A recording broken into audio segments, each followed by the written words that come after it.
The typical 8-person boat weighs over 200 pounds.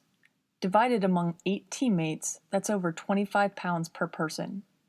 Because we carry boats up and down hill, that often means some teammates will carry more than 25 pounds at different times.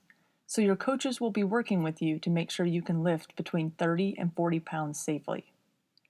Back injuries are very common in rowing, and one of the causes is not lifting the boat weight properly.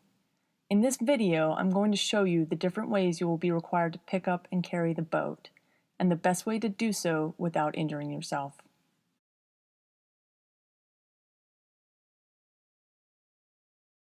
In this video, I'm going to demonstrate how to properly carry the boat. There are 3 basic positions we carry the boat: down at our waist, on our shoulder, and above our heads. To demonstrate, I'm using a 10-pound weight. You should always start out with light weight and work your way up as you become more proficient. Using a weight is a great way to practice before you put your hands on the heavy boat. The first position we hold the boat is down at our waist. This is used when we have to stand with the boat for long periods of time. This can be when we're waiting for the dock or waiting for another boat to be stowed. When you're holding the weight in this position, it's very important that you keep your arms straight but not locked out. There needs to be a slight bend in the elbows, and you should always have your abs engaged to protect your back. The second position we carry the boat is on our shoulder. This is the primary position we use to carry the boat.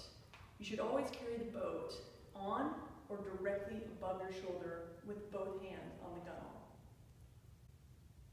Often you will see rowers carrying the boat away from their shoulder or with one hand only. If you try this with your weight, you'll see that it is much more difficult to hold the weight and is therefore ineffective. Always keep the weight over the shoulder or directly above the shoulder in order to carry the boat effectively. The last position we hold the boat is over our heads. This position is the hardest to hold the boat, and we therefore only do it briefly, to get the boat on the rack, to roll the boat into the water, or to get over an obstacle.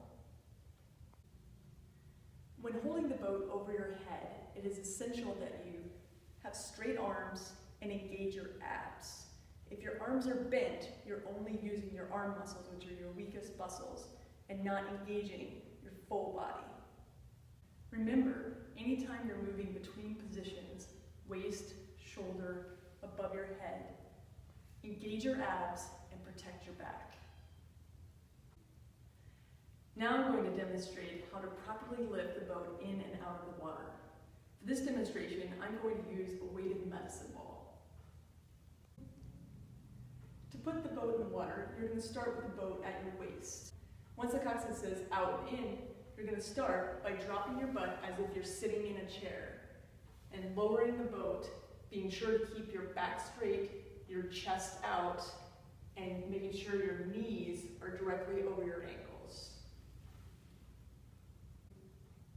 To lift the boat out of the water, you'll start by putting hands on the boat, dropping your butt, making sure that your knees are parallel over your ankles, making sure your back is straight and your abs are tight. You'll rip the gunnels, and when we lift, we're going to lift straight up, straight back to our waist. Your coaches will work with you on these skills. You should also practice them at home. Being able to lift weight properly is an essential skill for a rower to prevent injury to themselves or to a teammate.